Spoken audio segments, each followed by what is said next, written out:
in-flight emergency, engine out, 900 feet. We're going to be speaking to Phil today about it.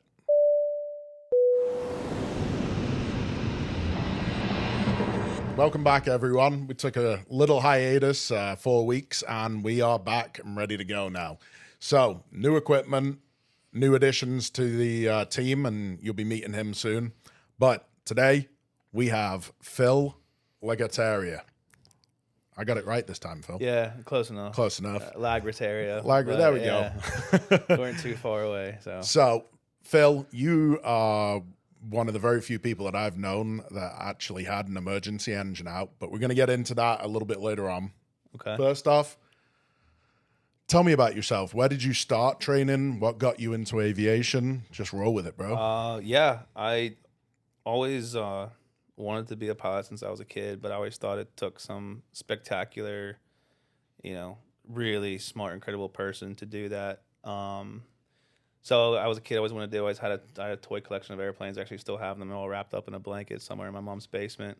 And I never did it. Never pursued it. And then I turned 25. I was 25, almost 26, and I was doing criminal investigation for work up north where I'm from.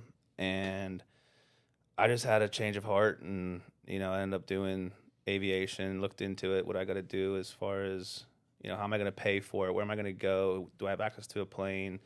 And then once I did all my homework, I pulled the trigger on it, and I actually wanted to do helicopters first. Okay. That was it. Backtrack about 22 years ago or so, I was nearly killed in an ATV accident, and I was airlifted out of the place where I had the accident. So I was kind of grew up thinking, that machine, that helicopter saved my life, which it did.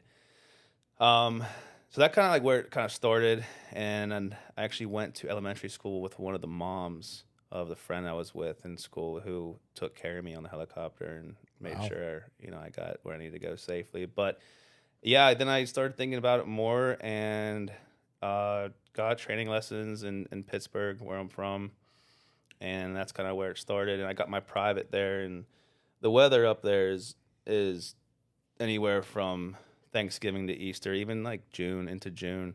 It's just overcast and rainy and cold.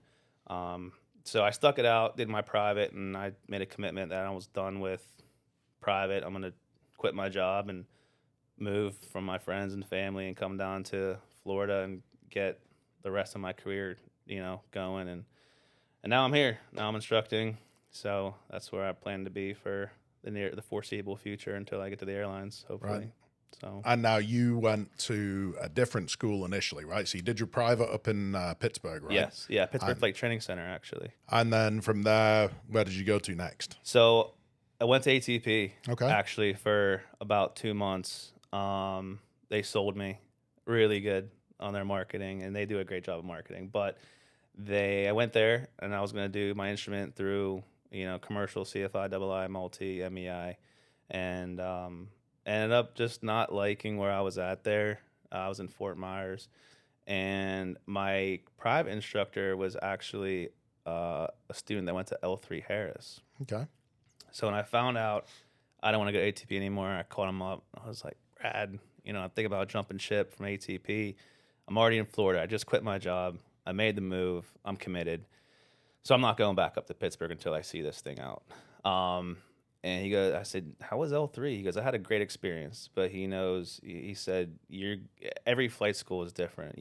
Some people say I had a great experience. Some people say I was miserable. So I took a shot in the dark, and I went to L3 and did all of my training there, all the way from whatever I had left in instrument from ATP all the way through CFII. Okay. Yeah. So still need to get my multi. That's next, but I wanted to start working as soon as possible, and I knew having a CFII would kind of open up more of a pathway to start building time and working. So I took that route instead. So. Yeah, awesome. So what is the next steps for you at? You're at, 700 hours, 800 hours? Nah, yeah, I'm just over 800, probably going to push maybe 850 here soon. Okay. So I'm over the halfway mark to my 15. I don't know. I went into this whole thing wanting to go to airlines, and every time I turn around in this industry, I learn something new or find out something or meet somebody, and I hear a story from them and how they did it differently. And, it paints a kind of a gray area where I thought I was going to go to where I don't know where I'm going to go. I mean, the airlines are great. 135 is great. 121 is great. 91 is great. I mean, they're all great. I would like to end up at the airlines. You get that seniority as a captain or first officer, and you kind of have a more of a work-life balance. 135 would be cool, but for right now, people in my shoes are all, hungry for hours and hungry for jobs. So whoever gives me a contract first is probably where I'm going to go just for now until something better comes along. And it's a very competitive industry right now, so Yeah. it's kind of it's up for interpretation, I guess. Keep the options open and see what comes around. Exactly. I've heard a lot of different people say 135's absolutely great, but it's feast or famine. Yeah. I've heard people just trash talk the airline life because of being on reserve for so Yeah. long. And one of the fastest people, I mean, we've had Andrew Barton on a fair few times. Yeah. And he's going to be coming back soon. Okay, cool. But Derek and I just had lunch with him or dinner with him the other night, and talk about a wealth of knowledge, right? Yeah. Derek asked him the question of, what do you wish you knew then that you know now? And he's like, what do you wish you would have learned more about? And he's like, absolutely nothing. He said, the biggest thing that I wanted to know is what luggage did I need to have when I got to the airlines. And I'm like, wow, that was a pretty profound moment. And it's just a different track, different type of flying. Yeah. So, okay, so let's talk about your big emergency. Oh, Okay. my adventure I had. Yeah. All right, let's get into it. It was So we'll leave specifics out, for sure. but we can talk. You were at 900 feet when it happened, right? Yeah, 900 feet when I noticed everything happened. So going back, it was I had a student who just passed her check ride for private. So first time pass. So I was super happy about that. She worked really, really hard to do that. So a few weeks before that, she just got done with EOC, so she's graduated from the program at this point. I think she was graduated. Either way, it doesn't matter. So we had a 2-hour block, and she just wanted more review flights and just keep hammering it out. I said, if you want to do that, let's do it. So we go out, we do our private ground ref maneuvers and everything, and I had her do a nav log, so we did that first. Went into Leesburg, and then so we're doing S turns over there's a canal over by the lake, and it's a pretty good spot, and we're at 900 feet. We're doing about 600 to 1,000 feet AGL, and we get done, not a hiccup. Everything's just running smooth. That plane was out earlier that morning. Everything was just routine that day. It was, perfect. And I said, we have an hour. She requested to have an hour added on to her block time, so we did have to rush back. Yeah. So just at that time, I was like, we have an hour. Is there anything you want to do before we go back and bust out short field, soft field, takeoffs, landings, and all that? She goes, can we do steep turns? For sure. That's a big one that scare a lot of privates and even commercials. I just flew with a CFI candidate, and he said, "Oh, steep turns. Nobody likes steep turns. So should we go spend time on it?" So we go up. I must be the crazy one. I love them. Oh, I love them. I love them. Yeah, if you can figure it out, they're great. Yep. Trim's your best friend in that situation. So we're at 900 feet. And I said, all right, let's climb up to 25. So she hits full. She's flying. I'm sitting there. She hits full throttle, and we had a momentary climb. I mean, it was brief, and boom, engine loss.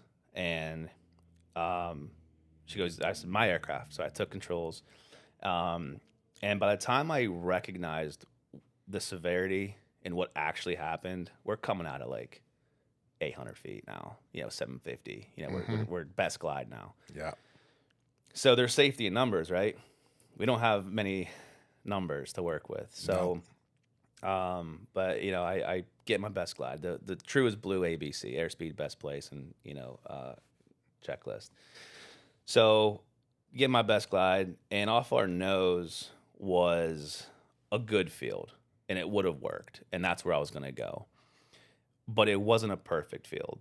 So as I'm trying to, aviate and, get on the ground safely. I'm trying to run this flow. You know, I have a flow. I go from the door to the floor. Yep. And then, so I'm doing that, and someone's like, nah, that's not where you should go. And it would have worked. Like, I even look it up on ForeFlight. I even fly over it to this day, and I'm like, that would have worked. But I look out my right window, and after all this is done, now I'm coming out of like 600 feet. You know, I'm running things quickly. It's going quick. And I look out my right window, and there's this absolute massive field. Did it have a halo around it? Yeah, and if you look on it close enough, you can see my name written on it. Yeah. So I was like, that's where I'm going. Okay. And everyone knows of the impossible turn, right? You take off, and engine failure is on climb out, and you got to make that 180 to the departure runway. And so I'm at that altitude. I have those kind of numbers to work with, and I look over and I see it, and I was like, that's where I'm going. And I just cranked that sucker to the right. Dude, I went all the way to the right. So now my nose is just dipping and my airspeed's cooking, right? So I have to get that stabilized again. So when that happened, I called guard 1215. I was like, guard, tail number, location, 2 souls on board, complete engine failure. We have a field off our 12 o'clock. We're going there. And they're chirping, but I like kind of just got done with them. I don't have time to talk, and now I'm really getting low. And we come down. I'm putting the flaps as needed. We touch down, and we're on ground roll. And I look out, and there's this little berm, this little kind of like hillside, and we're still like rolling on the ground, and we hit this berm that goes airborne again in the air. And it wasn't aggressive, but it was. I just wanted to be on the ground at this point. I didn't want to spend more time in the air. Yep. So I grabbed the nose and I push it forward, and I put that airplane back down, and we're just rolling down. And, I had my student who's at this time 6 hours, just barely above her minimums, and she's going for a check ride. And she was a rock star, by the way. I mean, she crushed it. Her voice trembled and her hands were, which is totally normal. And I'm keeping I'm calm, right? You got to keep it together. Adrenaline. Yeah, man, it's running through my veins. And I told her, I was like, I have 100% control of this aircraft.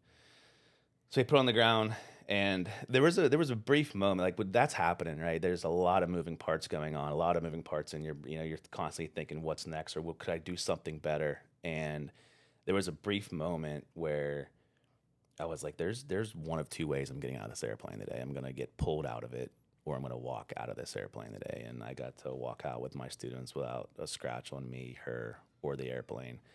And it was just crazy. I mean, she crushed it. You teach this stuff every single day, right? And, a couple of things is there's 1 billion airplanes in the sky that day. There's 1 billion pilots. There's 1 billion people in the air. I never thought I'd be the guy, right? Yep. And that's those hazardous attitudes that we all neglect, It won't be me. It won't happen to me. How It could it won't be be me? today. There's 35,000 hour pilots that haven't had a hiccup, and I'm at 800 hours, and I gotta go in this situation. And you greased it. Greased it. It's good. It's good. You show me all the pictures, and I've seen pictures of the plane and everything, and it cracked me up when you said to me, like, well, there's my tire marks, and like 6 inches that direction is an 18-inch pothole. Yeah, it was huge. Oh, I saw that picture, and I'm like, oh, wow. Ooh. Yeah, I stepped down in it, and that thing came up to almost my knee. Yep.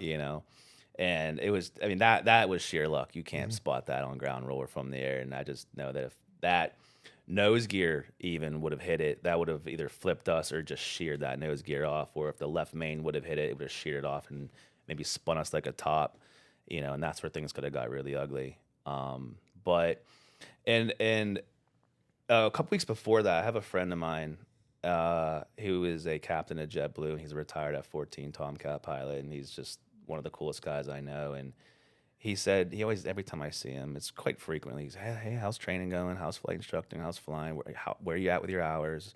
And he told me that his wife was standing next to him, and he goes, every time you walk out to the plane, you carry 2 bags with you. What are you talking about?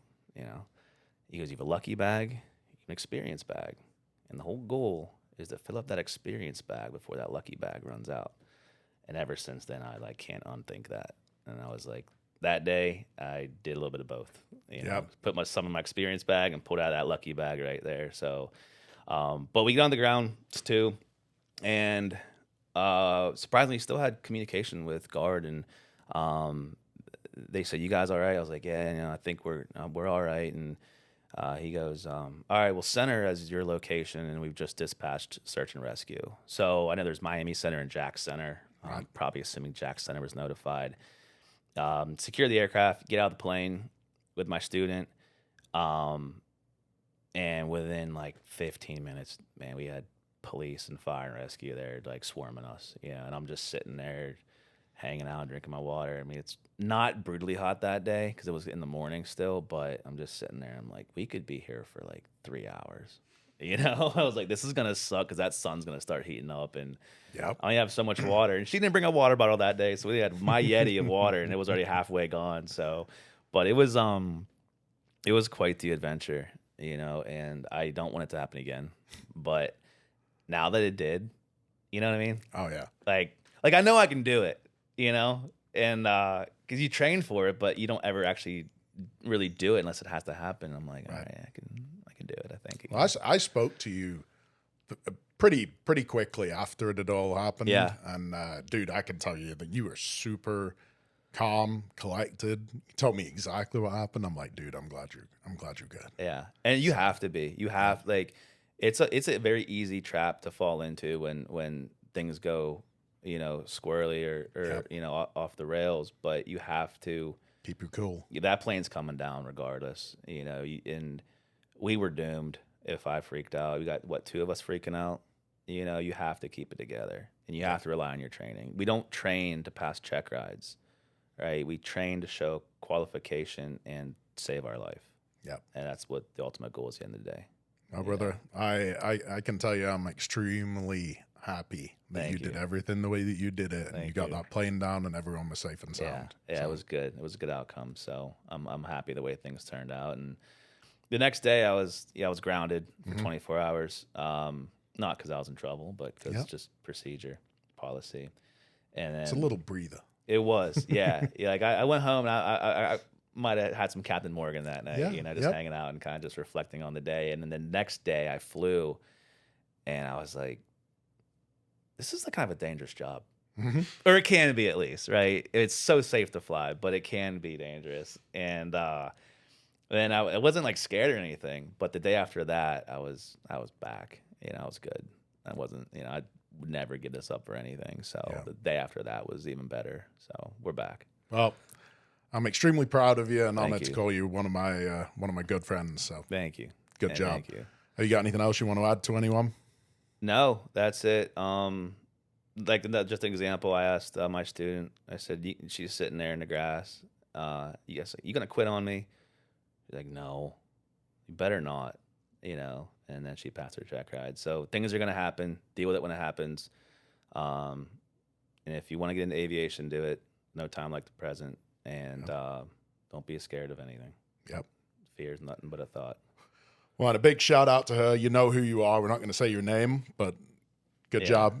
And great job to you. Thank you. Thanks for having me. It's good to be here. Take care and stay safe, everyone, until the next time. If you want to see Phil again, go ahead and knock a few comments and let us know. Maybe we'll get him back and we'll have some fun. Okay? Maybe so. All right. Thank you. Thank you.